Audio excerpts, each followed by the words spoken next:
What is going on, ladies and gentlemen? Welcome to the Gravity Podcast. I am one of your hosts, Chris. Thank you for choosing to tune in today. Hey, folks, it's been a while since I've interviewed a firefighter, and I felt like I was neglecting my brothers and sisters in the fire service. I'm excited about today's guest. He actually reached out to me, or I reached out to him. I can't even remember anymore. Over a year ago. And it was just before I checked myself into the PTSD Recovery Center. So I had to cancel on him.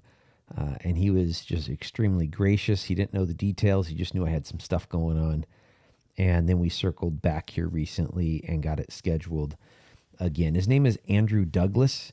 He's a retired firefighter from Washington State. And he's doing some great things now in the first responder wellness world and kind of the second season of his life. So I'm excited for you to hear from Andrew, some of the dark things that he went through and some of the things that he has done to help his brain heal. But before we get into that, folks, I want to talk about the hat I'm wearing today, Warrior's Heart. Warrior's Heart is a PTSD recovery center located down in San Antonio, Texas, and then over in Virginia as well. They're actually going to be coming on the podcast here in a couple months, sharing about what they're doing at Warrior's Heart and then kind of a post-law enforcement story from one of their directors. But I want you to learn more about them just because I really see them as a solution. There's more organizations out there. There's more PTSD recovery centers out there that I think are doing great work. But I can tell you, I believe that Warrior's Heart is really understanding our warrior class. And when I say warrior class, I'm talking military, police, fire, dispatch, corrections, veterans, all of the people in these jobs. There's some uniqueness about us, and Warrior's Heart understands that. They build their therapy, their recovery around knowing that we're made a little bit different, and it's just an absolutely remarkable organization. Go ahead and look down in the show notes for a link in case you haven't heard about them yet. With that, folks, let's get into this interview with Andrew Douglas. Andrew Douglas, welcome to the Gravity Podcast. Chris, thanks for having me. I appreciate it. This has been a long wait, brother. I owe you a big thank you. I shot you a message last late June, early July, telling you I needed to take care of some business or something like that. I can't even remember what I said. And you were extremely gracious to me with that. I appreciate it. That's when I was checking into a PTSD recovery center. So there was some business to be had. But hey, thank you. Thanks for being super flexible with the scheduling of this podcast episode. No, Chris, it's great to be able to talk to other fellow first responders, thank you for sharing that with your listeners, that that's where you were going. I think that's a lot about what I'm here to talk about, is like the mental health things and of what we face as first responders, and so thank you for being vulnerable and sharing that you've gone through that yourself. Yeah. Hey, brother, we came at this first responder career a little bit different. I would say you were a little bit smarter than me. And I say that somewhat jokingly, and it just, tomato, tomato. Do you want to carry a hose and fight a fire, or do you want to carry a gun and fire at bad guys? I don't know. Anyhow, for folks that don't know you, Andrew, if you could just give us a brief introduction of who you are.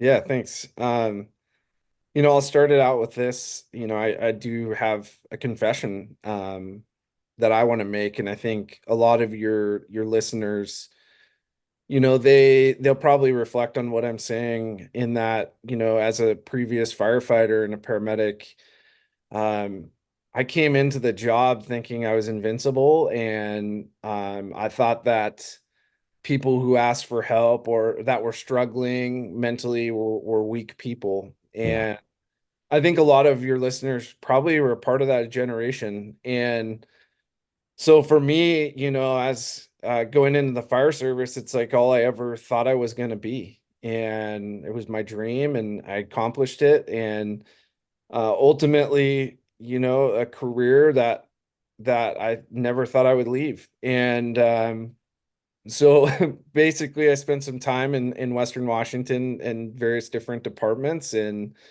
worked with some amazing people, law enforcement and firefighters and EMS, and enjoyed a good career until I got to a point in my life where I wasn't mentally good. And that took me down a lot of different dark paths. And I still struggle. I'm still going through stuff today, right? And obviously we can talk a little bit more about that. But at the same time, like I want to be here to share my story to your audience. I like to say that our stories are very powerful, and through our vulnerability and sharing our stories, we can make that contagious so other people can be inspired to share their stories so that we can change the stigma surrounding mental health. Yeah, boy, I like the start here, brother. I agree with everything you just said. Hey, let's get it back into the glory days. And the reason I like to acknowledge the glory days is here's the deal. These jobs are amazing. Hmm. I some of my brothers and sisters in first responder services, they said, "Oh, I would never let my kid go into being a first responder." And I totally respect that if that's the way you feel. And the job was awesome. Like when Hmm. I started as a cop, man, hair on fire, and it was amazing. And so I can't look another human in the eye and say going into these first responder careers is the wrong decision for them. I would do it all over again. Now, I would change some of my routines. I would change some ways I processed it all, right? Change my mindset a bit, but I'm just saying I would do it again. So let's talk about the glory days. Maybe that first year, first 5 years, whatever it is for you. What did you love about the job? Yeah, oh man, that's a loaded question. I think I'll be vulnerable in this and talking about my upbringing in ways. I never have had a very good relationship with my father. And so, I have an amazing relationship with my mom. She's super supportive. Um, so for me, what I found in the fire service was a family, right? That Yeah. that Yeah. family that I was searching for. And um it filled that void in my heart, right? And so I kind of made it like my obsession, right? Like it was my identity of who I was. And but I mean, I also had this like passion to give back to my community and be to service of others. Is just like, one of my core values. I think a lot of what my core values are is like compassion, accountability, loyalty, and family. And like the job like met all of those values of like who I am as a person. And it's fun. Like my first fire department I worked for was like rural Washington, over in the Hood Canal, Olympic Peninsula area. And like it was like the best connection of friends and family, and all of our families got together, and it was kind of that like young stage of the career, like I Yeah. think we all kind of go through that, and then transitioned out of that to go to a busier department that was bigger, and I got a lot of great experience. It was just a different feel though, and that was like I was already kind of going downhill going into that, and then honestly I'm not happy with like the person I became after I was struggling. But it's like molded me into who I am today. So yeah, I loved the job. It was great. Well, you talked about a couple of things there. I want us to talk about identity and then the person you became. So if we could talk about those two things. Let's talk about this problem with identity because I think this is extremely common, especially for men. However, I would pull women into that a lot of times when they're part of the first responder community. I think that we have a lot of similarities there, regardless of our gender. Um, so what problem arose when instead of using those four core values that are your identity, the the identity now became firefighter Andrew? You know what I'm saying? Instead of Andrew who has these amazing core values, it's no, I'm a firefighter and that's who my identity is. Oh man. Yeah, you're right. I think it's pretty prevalent across the industry. I think you really see it in retirees. Um, Yeah. in fact, I guess this is a short plug. His name's Ben O'Brien. He's out of South Metro Fire in Colorado, Denver area, and he's doing this amazing course for like prepping you for retirement, right? Because he recognizes that this identity problem exists, right? And So I think for me it was like I didn't know who I was Mm, when I was going into it, right? I'm this like young floundering kid in 2005 and um 18 years old and influential and when I found that sense of family, right? It was like I kind of related to like gang members, right? Like, and I'm just saying, like, they're searching for this family and they find it, and then their identity becomes a gang member, right? And yeah. it just wraps around, um, you found what you were looking for, and like, this is the only thing that's going to keep me happy, or is, um, who I am as a person. So, yeah, I mean, the identity again, I think the best like analogy is it's just like being a gang member, like trying to Yeah. find your people. When I used to be our gang detective for Kennewick Police Department, and when I would train the community on gangs, I would equate me joining the Air Force to gang members joining a gang. Now, I would argue that gang membership perverts a lot of these core values, meaning stuff like loyalty, I think, is perverted. And this is from me listening to gang members. Mhm. The sense of family is perverted because they say they have your back, and now you're locked up in county and no one's putting money on your books and no one's calling you. And so, again, this is just gang members telling me this, that it was a lie. All the promises of the gang life were a lie. People didn't actually follow through with them. But it really draws that understanding. When I joined the military, they used violence.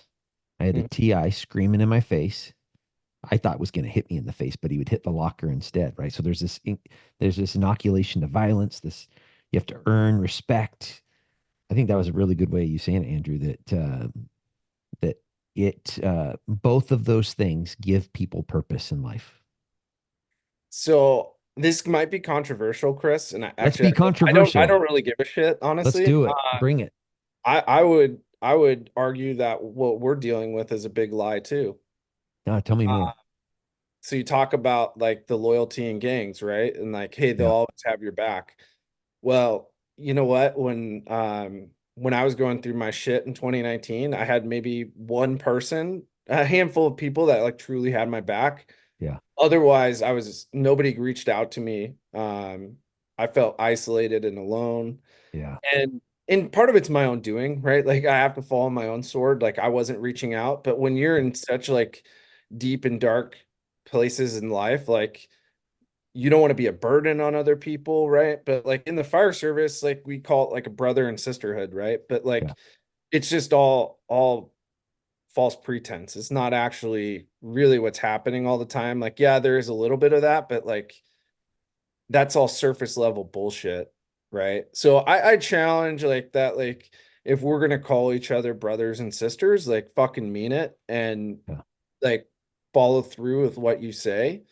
It's kind of funny, like or it's not funny, but like when I had my suicide attempt and I had my brother Dave by my side, I mean he was there like right away and um probably shouldn't have shared. I didn't share his full name, but either way, I'm able to now in full circle bring it back and help other people like he impacted me.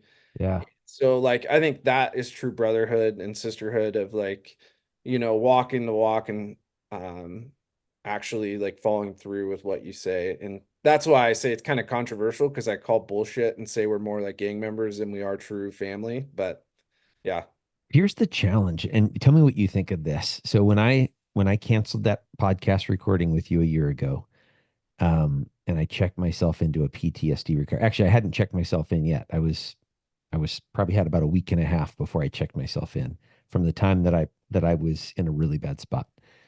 And human resources at my city ordered our command staff not to reach out to me. And the reason they ordered them not to reach out to me is they knew it was stress related, caused by the job, but they didn't know the details.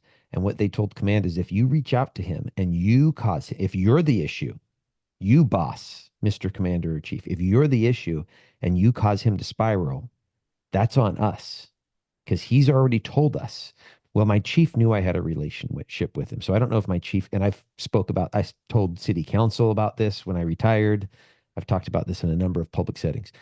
I don't know if he actually got permission or if he just broke the direction. My chief did call me because he knew he had a relationship with me, right? He Mhm. knew that I believed he cared about me, and I cared about him. You know, we had that we were partners together in detectives years ago. And so I really appreciated him doing that. But the fact that human resources had issued that direction, that directive, it gave me some perspective of why people might. Now I'm just kind of pushing back from what you said, but I think it's somewhere in the middle because I think some leadership around the state of Washington simply aren't even trying. Mhm. I think some Oh no, peers, they say they are. They say they are. yep. But others I think might be like my chief and my command staff. Like when I got back, I mean, I was friends with a number of my commanders as well. I was a sergeant, so I was subordinate to them. But a number of them were my friends. And they looked at me in the eye and they said, Chris, I'm sorry I didn't reach out. I was ordered not to. I was ordered that you reached out to Commander A. I'll say his name. His name's Aaron. I reached out to Aaron. And since I chose to reach out to Aaron to report, hey, I'm on a doctor's note. I'm not doing well right now. That was the only person that was allowed to communicate with me. And then the chief ended up reaching out as well. So it just gave me some perspective. Like I didn't hold that against them, right? Because they were following orders, and I still had someone reach out to me in reference to the commander who I chose to communicate with, and then my chief. But as I shared that story, even when I was at PTSD recovery, a number of the officers, firefighters, EMTs that were there, paramedics, they got nothing. Like nobody from their entire city, or they did get some communication, and the communication was, when the hell are you going to get back to work? You know what I'm saying? Like it was confrontational communication. So that has to change. We have to get better at this. Your experience, my experience, we have to figure out how do we do this with our folks. If we're going to call it a family, or screw the family. If we're just going to say we care about our employees, Mhm. we have to figure out a better way to communicate.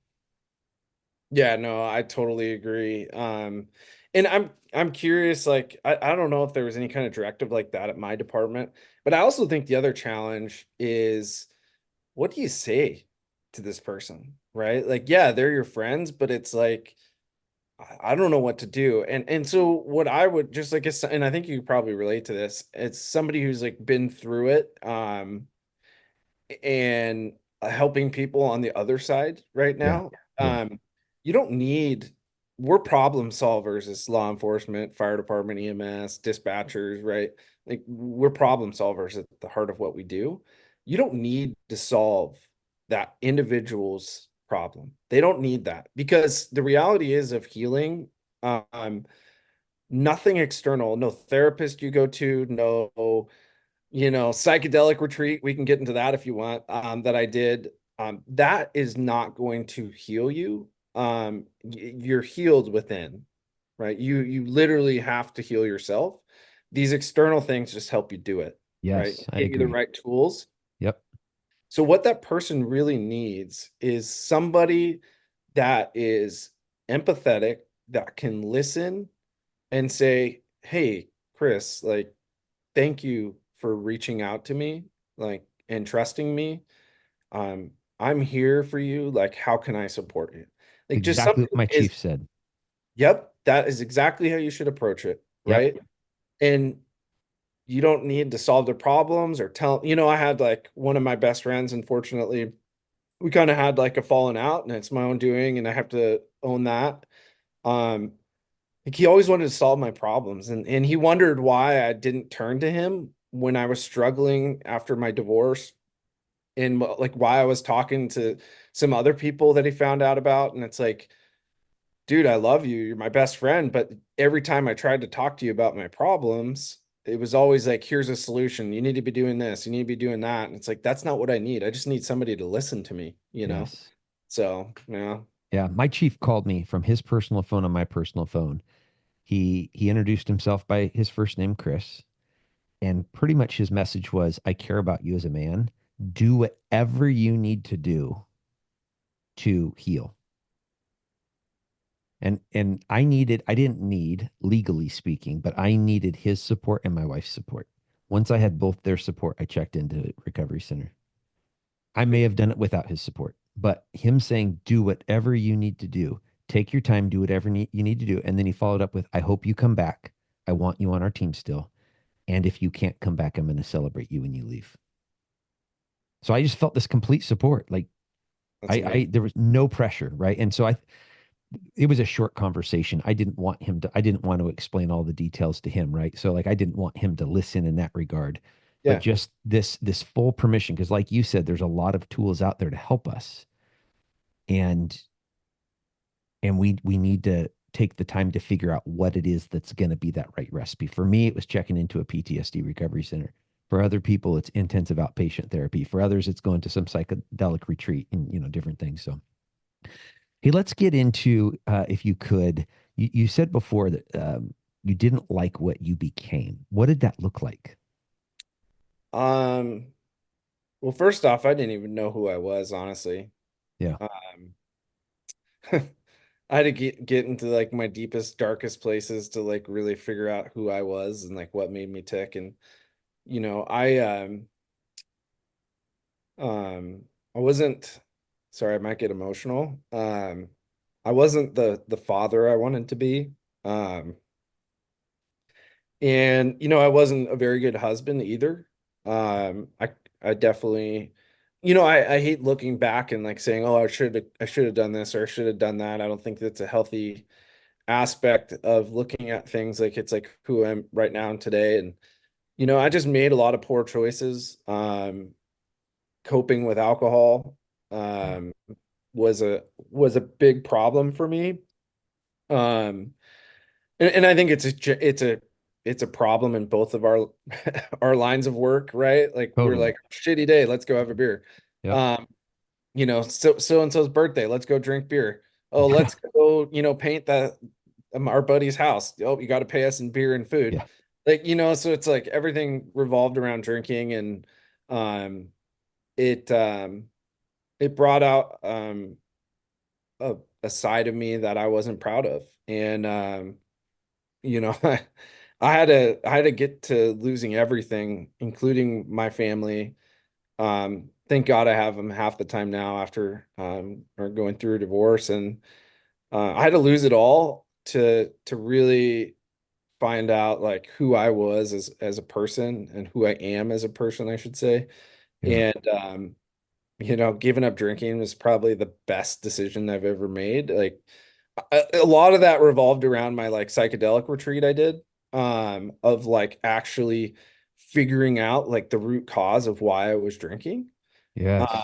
and then like I gave it up, and like I still went through shit and I'm still going through shit today, but like I don't need alcohol or even crave it or want it, because I know why I would, if I wanted it, why I would want to do it, why I'm doing it. It's just to cover up all the pain and numb everything that I'm going through, which is the absolute worst thing we can do when we're healing. Is like you need to like experience the discomfort and the pain to be able to like push through it, going from that darkness, like finding the light. And having faith is also like something that's super important. And um I don't think I hate saying, again, I guess I can be kind of controversial, but like I don't think it's like just being um like you have to have faith in like Jesus or as a Christian or whatever. I think just having faith in something other than yourself, in whatever you believe in, is such a powerful tool to like your healing journey as well. And just our day-to-day lives, right? I've taken a lot of things from Buddhism as well, right? And um realizing that like we can't change anything. Like the only thing we truly control in our own life is our own actions. And Yeah. so I've made a choice. Like I still make mistakes and I'm still struggling, but I've tried to make a choice to like, you know, really be the person I want to be, which is somebody that follows my core values, somebody that's empathetic towards others and is open to being there for other people, as well as like, loving myself, and it's been a journey, but it's good to like kind of crawl out of that darkness. I still get myself, I'll just be transparent. Like I've been working through shit lately, right? Yep. And that's okay. like recognizing like that we're all going to have bad times, and bad times always become good times. And when you're on the top, everything seems like nothing can get bad. Like shit's going to get bad. And that's just how life works. So just Yeah. recognizing that's really been helpful. I have a friend that we actually had him on the podcast here. I don't know if it was like episode 100 or what exactly, but they or 93, I think it was. But she says there's three phases in life that we're constantly transitioning from, and it's preparing just before a storm, being in the storm, and coming out of a storm. And it's just cyclical, is what she said. And I've sat there and looked at my life, and yeah, there's these mountaintop experiences where I'm not in the storm. In fact, that's the majority of life, at least Mhm. for me. I'm not in a storm. Maybe I just came out of it. Maybe I haven't gone into one yet. But the majority of my life has been not in a real storm. Sometimes I think it's a storm because my brain drums it up as a storm. Oh my gosh, I need to mow the lawn. Oh my gosh. But in reality, it's not that big of a deal, right? Like, Yeah. and then the storms come, and man, they rock our world. Oh my gosh, like earth shattering, mountain moving type things happen to us, and then moving through it. Hey, man, everything you say, there's like 500 different paths we could go here. If you could talk about the psychedelic, I was very 2 years ago, I would have been very closed off to this. I'd have been like, "You're a drug user." FBI, DEA, check out this Andrew Douglas guy. Um, but there's a lot of medical research in the benefits of psychedelics in helping us unpack stuff. So if you could just describe what is that compared to you buying drugs and using it on some street corner, what was your experience like, and what was the benefit? Yeah, I mean, I did something that was not really well known of, or well, it's actually very well studied in a synthesized version, and I can get in deep dark rabbit holes about this. No, basically, my ex-wife had left me. I didn't have my kids. I was living in Costa Rica. That's another story. And I was drinking, and like I was just like, I need to change my life. And like, I prayed like I'll do like whatever it takes to be a good father and a good person, and just like show me the path. And it like opened up like one of a early on mentor for me, and like trying to like get into the business world or figure out what the hell I'm going to do with my life. He's like, you need to go to this place, it's in Costa Rica, I'll get you hooked up there. Just show up. And so like literally I cold turkeyed all my antidepressants, and that was fucking a month of hell. And then I went to do this retreat, and it's something called iboga. Um there's actually good literature for the military, for vets. It's Yep. called ibogaine, and what is it, the 5-MeO DMT. It's like a combination that they've used for vets that has really good research, but it's the actual iboga is the actual root. It's not synthesized. And I didn't know what to expect going into it, but I was like hopeless, and like so I just was like, I'm gonna let it take me wherever I need to figure out my life. And um really, like, on without going into like detail of my experience, of what I recognized what it did for me was, I think my ego was my biggest barrier to working through therapy, Yeah. working through my own shit. And Yeah. so what these psychedelics do is like it wipes out your ego. Like you have no ability to like have control and like put up blocks. And then it like showed me on like a third perspective of like almost like as an observer, um like why did I become the way I was? Like, why was I drinking? What about, like, there was this really shitty pediatric cardiac arrest I went on, and I had a paramedic student with me, and I was a brand new paramedic, and that call really screwed me up. But I never knew why, right? And I Yeah. let this paramedic student, there's like called an interosseous device, right? IO, that we do for like IV access on adults and pediatrics. And he failed. It was like a premature baby. He failed one, and then I let him do it again, and he failed. And that means we had no more access. And I didn't realize like why that screwed me up so much. And like during this experience, I realized it was like the emotion of guilt. And so a lot of what I learned is that the two biggest things that have screwed me up mentally always revolve around guilt or shame. Like those are the two Yes. core foundational emotions that like have screwed me up. So it just really allowed me to like process that and like go through it and be like, okay, like that is why. That is why I am the way I am, or that is why that call but like bothered me. And um it was probably the most impact. I mean, I've done it all. I've done multiple different antidepressants. I've even been on antipsychotics at one point, been going to therapy, I tried stellate ganglion blocks, like nothing was like really made an impact on me.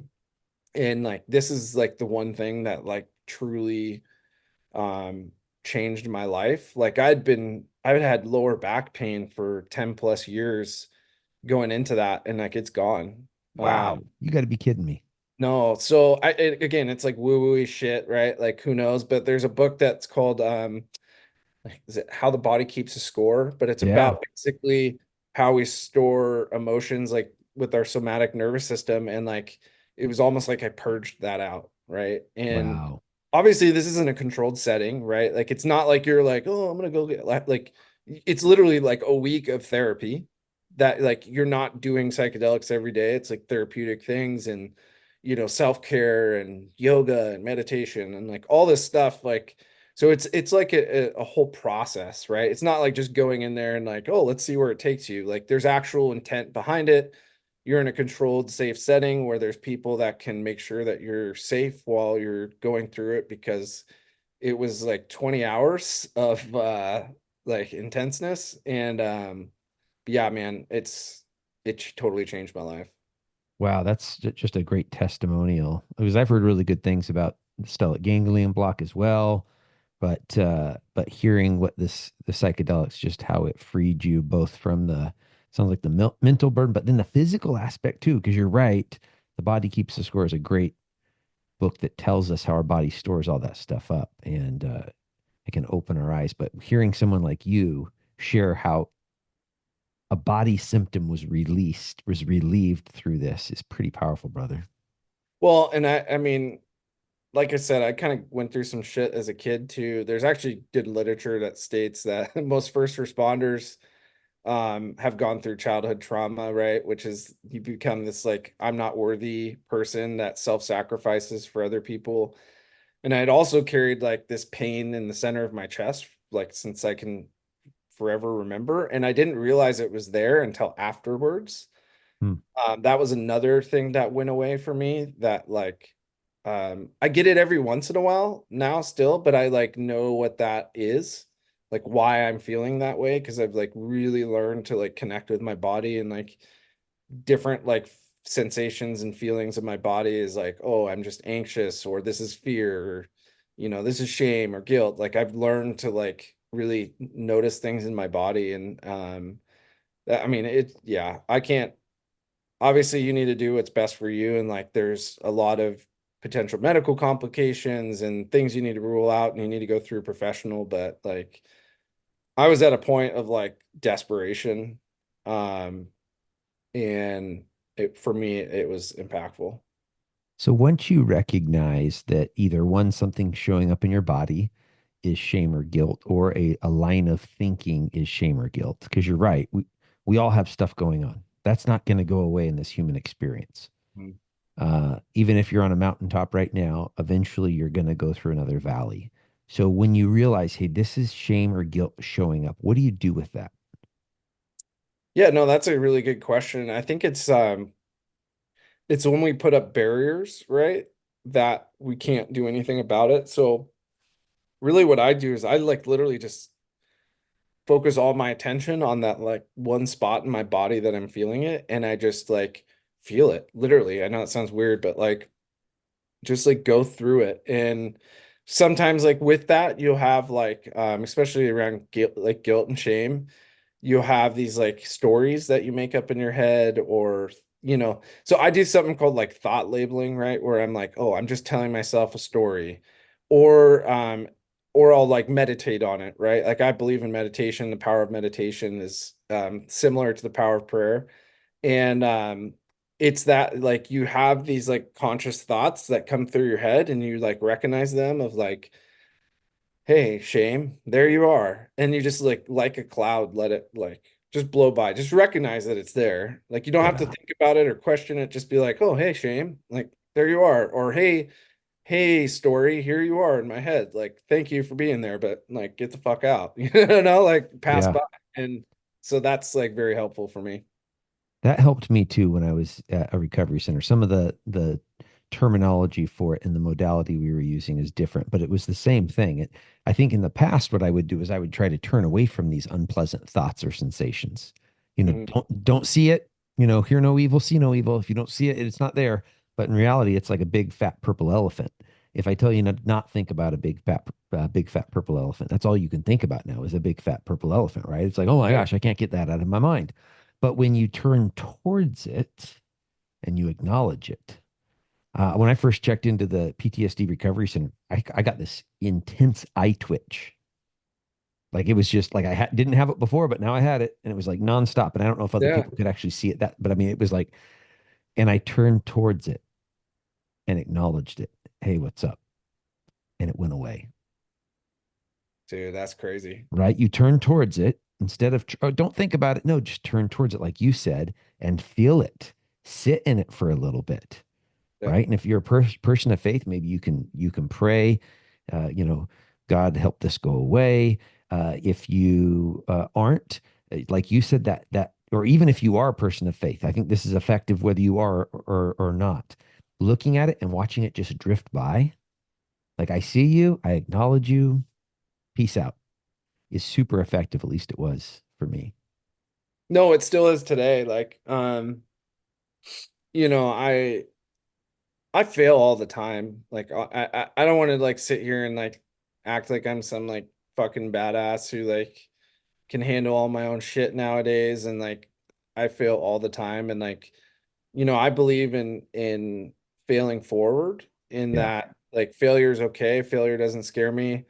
Um as long as I like take those failures and keep taking steps forward when I'm in the darkness towards the light, because that's the other thing I learned. I mean, this sounds crazy in in my iboga experience with psychedelics is like I found the light.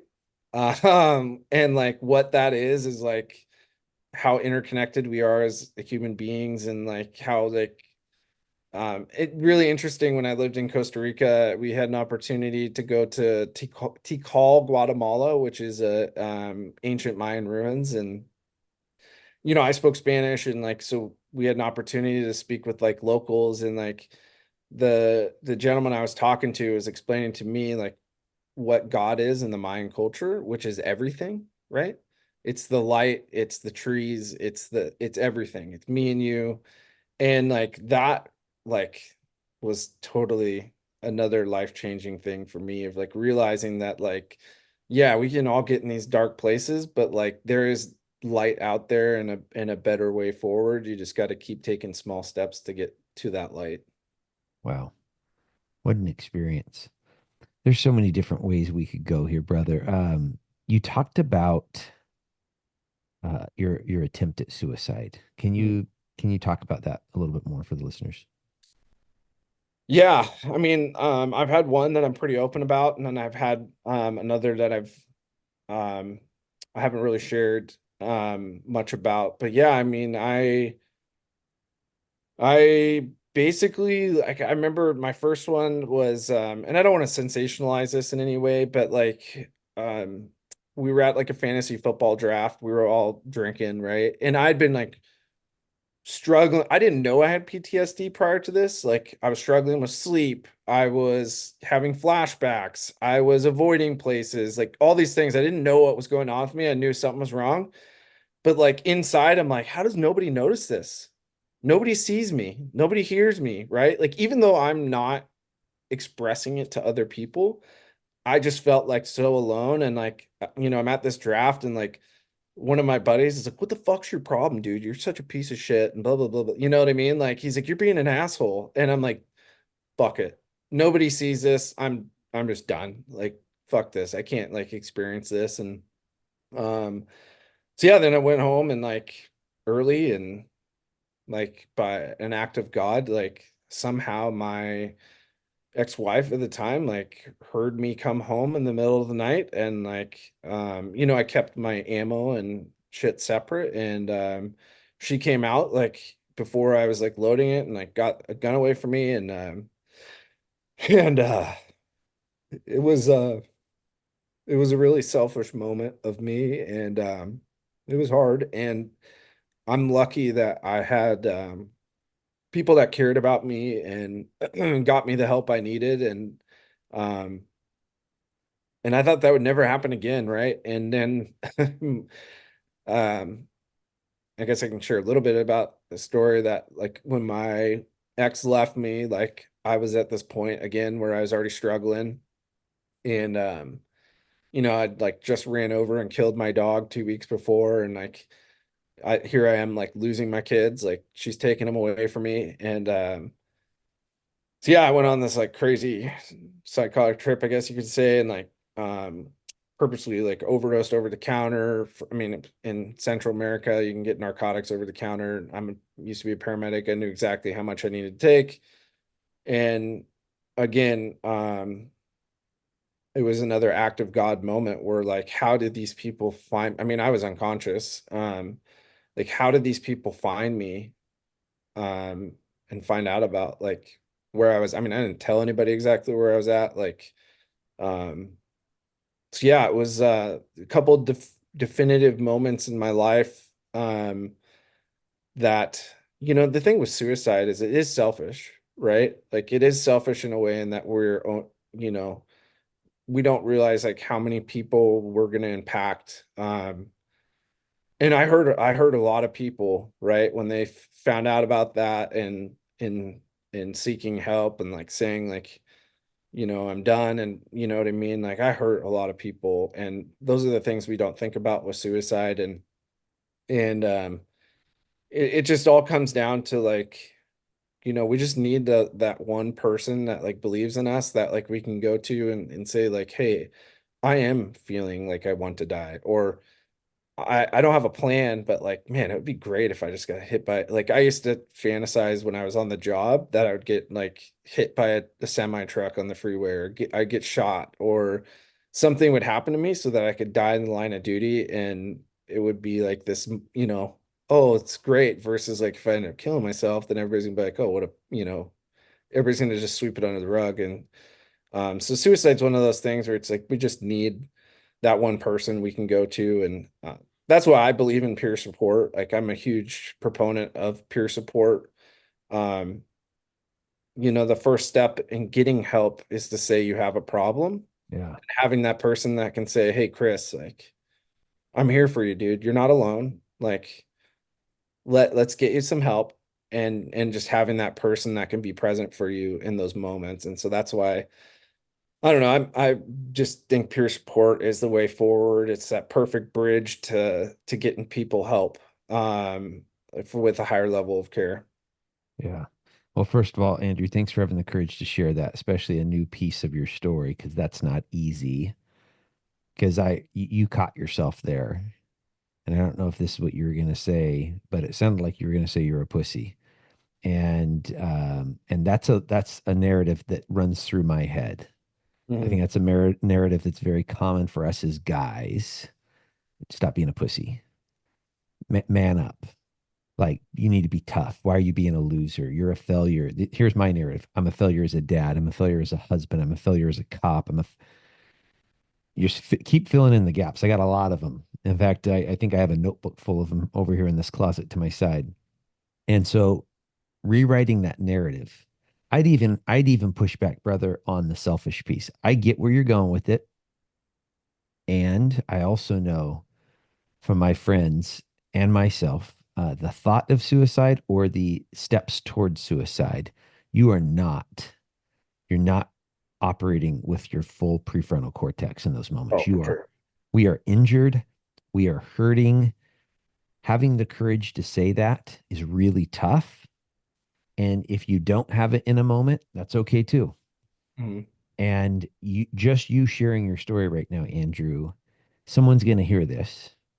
And I have faith in this because I've had a lot of people reach out to me over the last few years and say, hey, that one guest that you had when they said this one thing, I was really struggling and I needed to hear someone else who was struggling. Because the narrative that's running through our mind, like you talked about, is that you're all alone. Mhm. How else could someone not see how I'm a total mess right now? Unless I'm the only one, right? Like the fact that you don't, we're having a fantasy football draft and you can't see that I'm a mess because I feel like I'm about out of control in this moment. Mhm. But I don't look it on the outside, so you don't see it maybe. And I love those friends. I agree, peer support. I was in charge of our peer support program at Kenwood before I retired. And one of the trained peers in particular, she was a couple years ahead of me in school, and she would check in on me just periodically. Hey Chris, how you doing? I'm like, yeah, I'm good. And she'd look at me and be like, no, I'm serious. How you doing? And usually when she asked that, she was right. Usually there was something up, and I just wasn't going to share it because we all ask each other how you doing, right? Like people Yeah. don't really want to hear a lot of the times, or at least that's the narrative running through my mind, is people Yeah. don't actually want to listen, but she does. And I think a lot of people do. It's just we don't give them a chance, or we don't try it in the right setting. You know what I'm saying? Like there are times that I'm just saying how you doing and we're about to run out on a call or something. And so it's time to say, I'm good, high five, let's talk later. But she would sit there and peel back the onions as a trained peer. She saw something. She'd peel back a few layers of that onion and get me to, expose some of how I was really doing. And very helpful. I agree with you. I think peer support has to be a piece of us moving forward and doing a better job of this stuff. For sure. Yeah, I can't agree enough. And it kind of comes down to like, I think with law enforcement, it's different in a way than like the firehouse, where like you're around each other 24 hours a day. You're in the same firehouse. Like you're Yeah. not off on your own and you're in your cop car or whatever. So like we can notice a lot of things. So like one thing I used to do a lot, like towards the end of my career, was like go hide in my room and be taking naps, right? Yeah. Wasn't taking naps, dude. Like I was just like like I had to keep all my energy to be ready for that emergency. And um I would just go hide. And like so those are like behaviors that like these little behaviors we can notice about people that can prompt us to just ask the question like, "Hey, I'm here for you. Like, is everything okay?" And even if they say I'm fine, like you said, peel that onion back. Like, are you sure? Like, I'm here for you if you need it. Like, and if they still say no, like don't push them, but like Totally. notice these little changes in people, because if we're really in tune to the environment, especially in that like family like setting, like you can really notice the changes.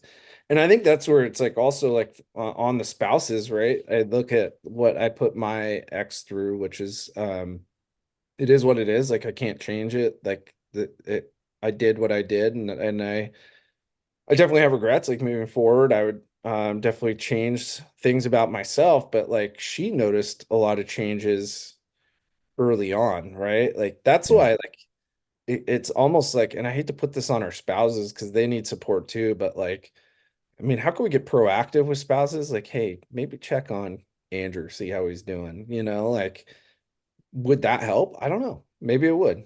Um, I but would like like they're to the see ones us that, train them. I would like formal oh, training for first responders. I would like first responder organizations to take this on as a responsibility, right? Like I really would because I was a total a-hole to my wife. mhm, Not all the time. I mean, I was a good husband sometimes, but I felt like I was a failure as a husband because of the times I wasn't.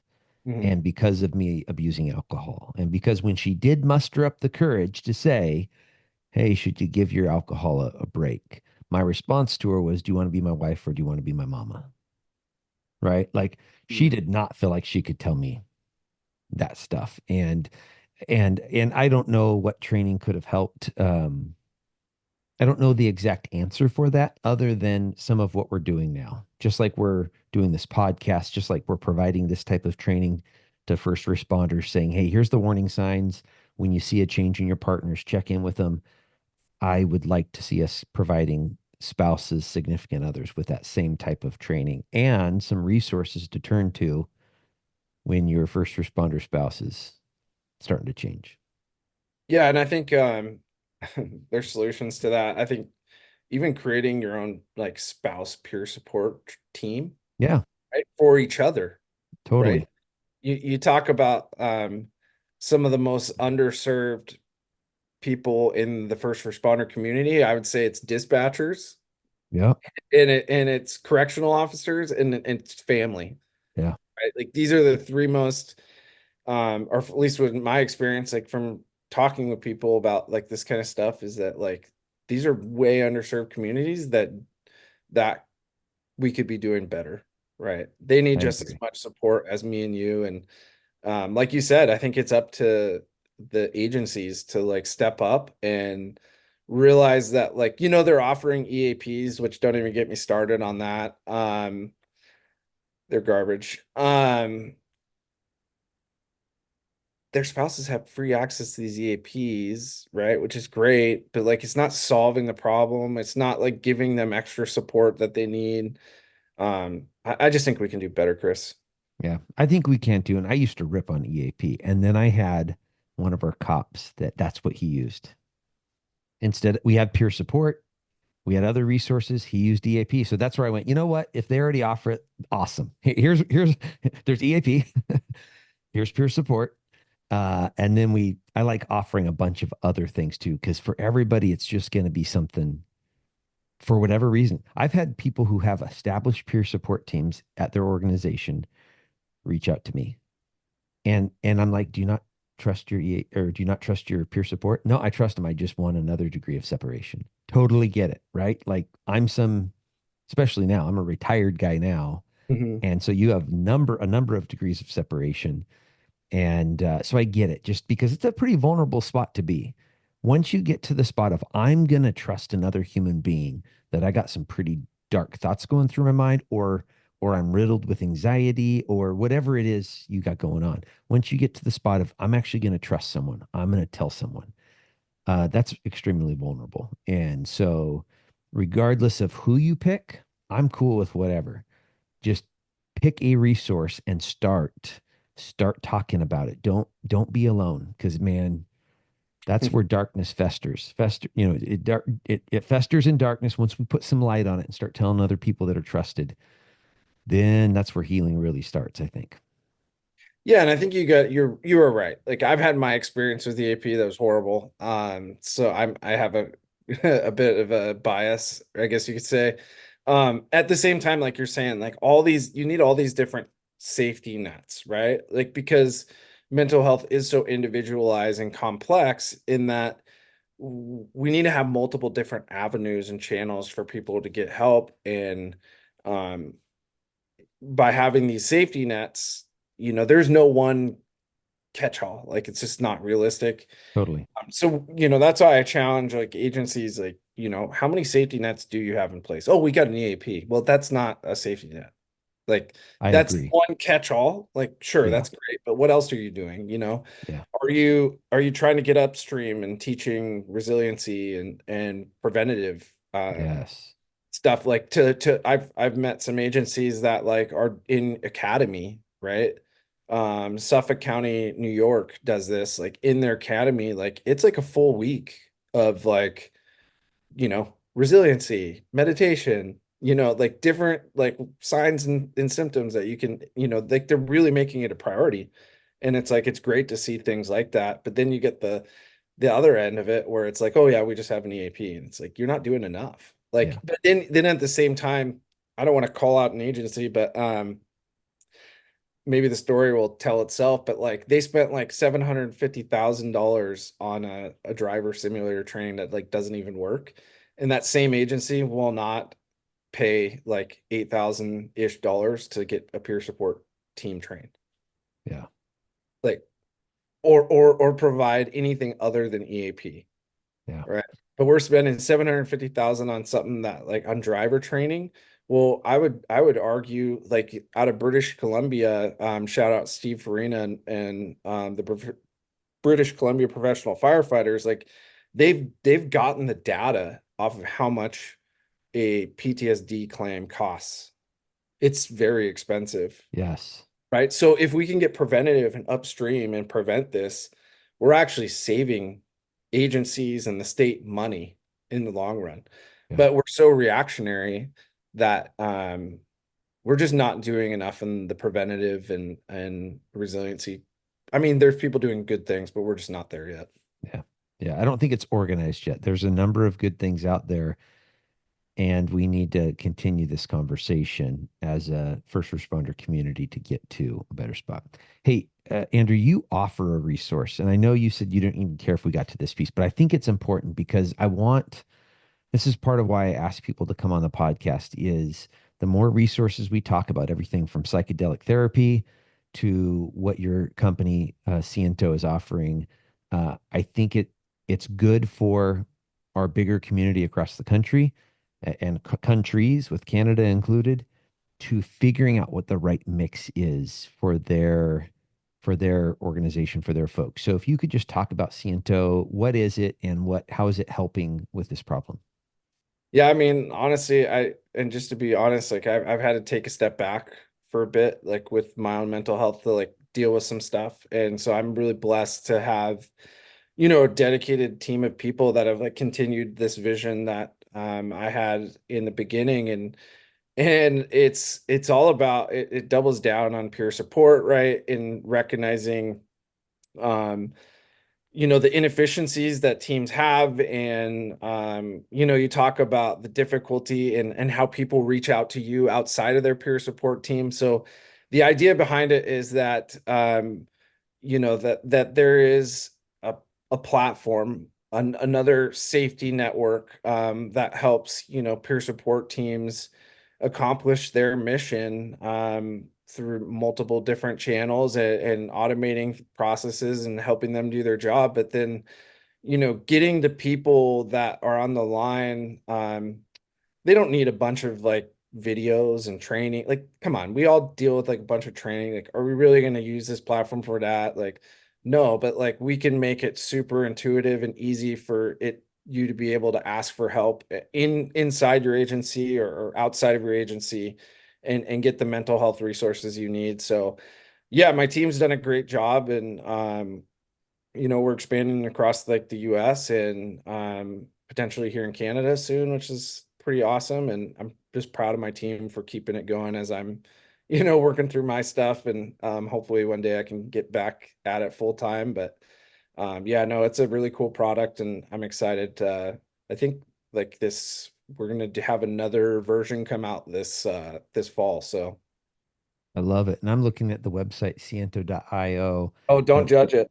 No, I'm gonna say it's pretty Change it. streamlined. Like right off the bat, you can request a demo if you're wanting to get a taste of it, and it provides information talking a little bit about stigma, which I know to be true, um, and some of the other things we've talked about here in reference to isolating and the challenges that that creates. So I love any of these resources. Here's the challenge that we came upon. This was probably about 4 years ago. The peer support team, we sat down and we were actually talking about spouses.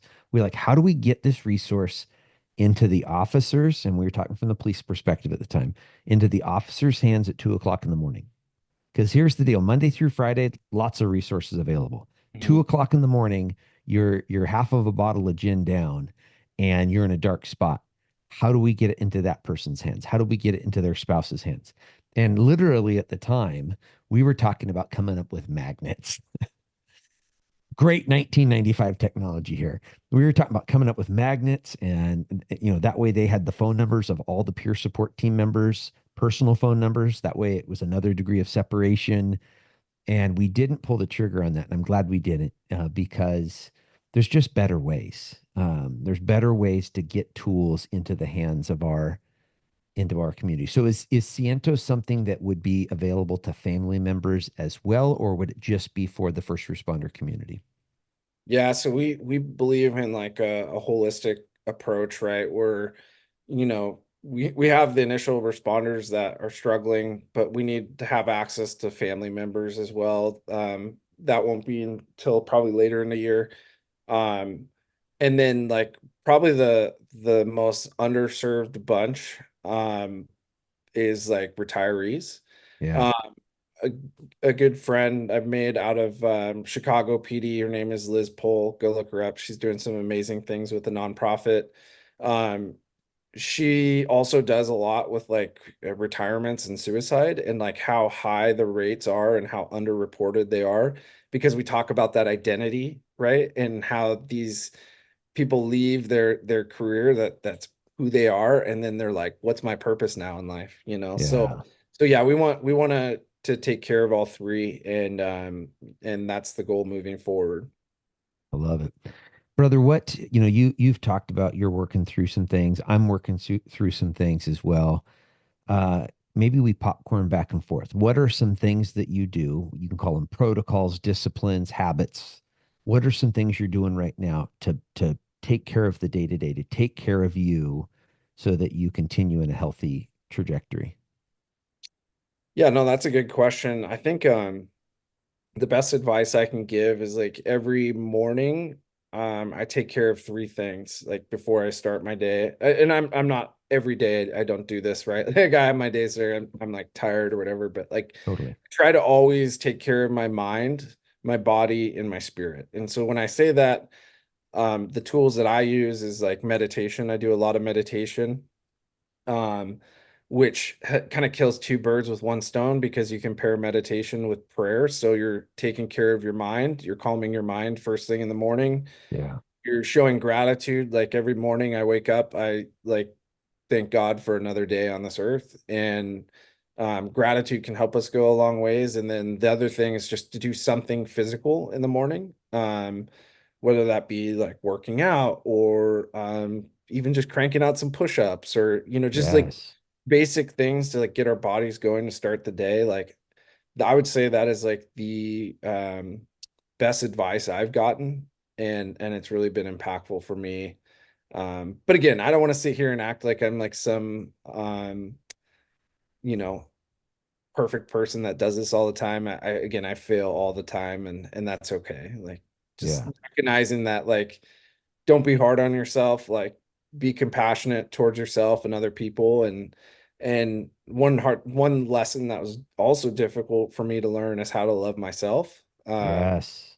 Like like love who I am right now. Like I'm realizing I'm not a perfect human being and but who I am is a good person and at my psychedelic retreat I had this his name is Alexi, super spiritual impactful dude, right? Like very successful businessman, but he like told like one piece of advice he told me that like stuck with me is he's like every day I want you when you wake up in the morning and you go take a piss, he's like look in the mirror and say I love you more than I love than yesterday. Mm, And like so I mean I try to do that every day. Like I love you more than I did yesterday. Like yes. and that's been also really impactful.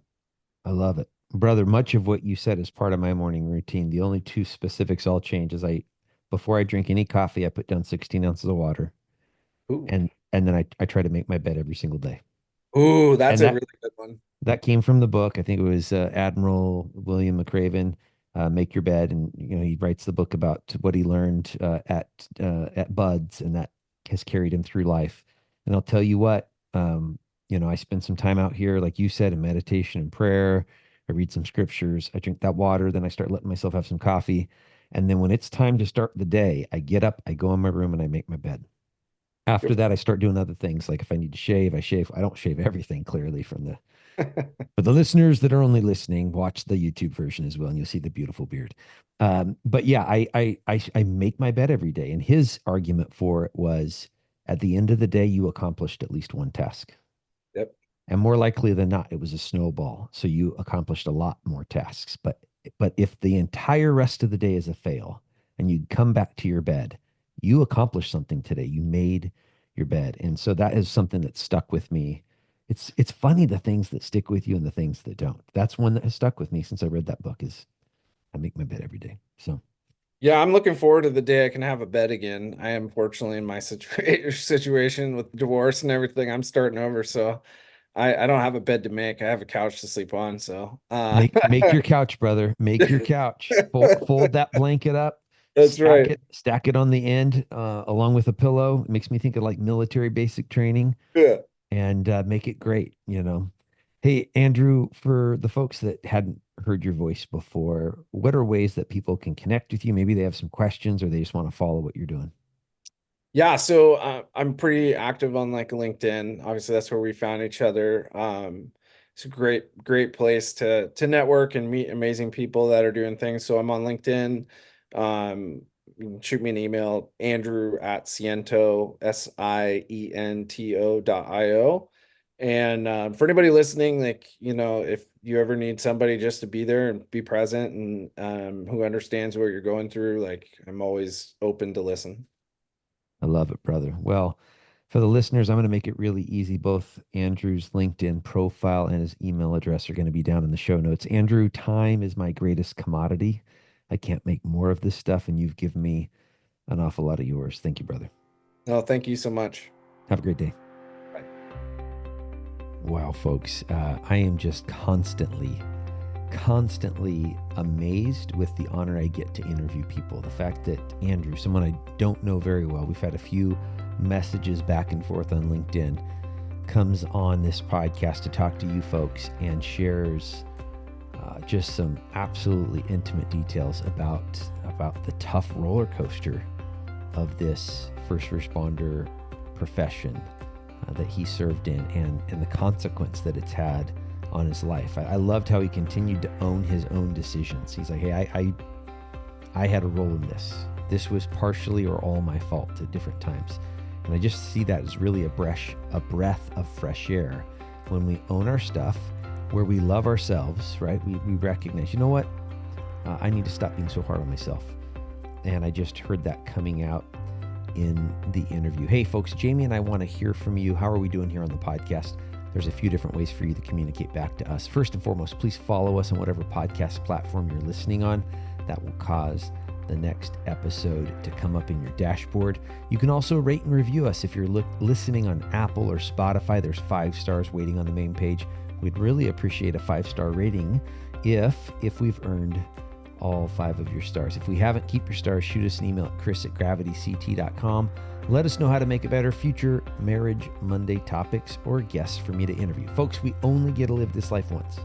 Let's go out and take care of the people in our tribes. Take care of each other. God bless.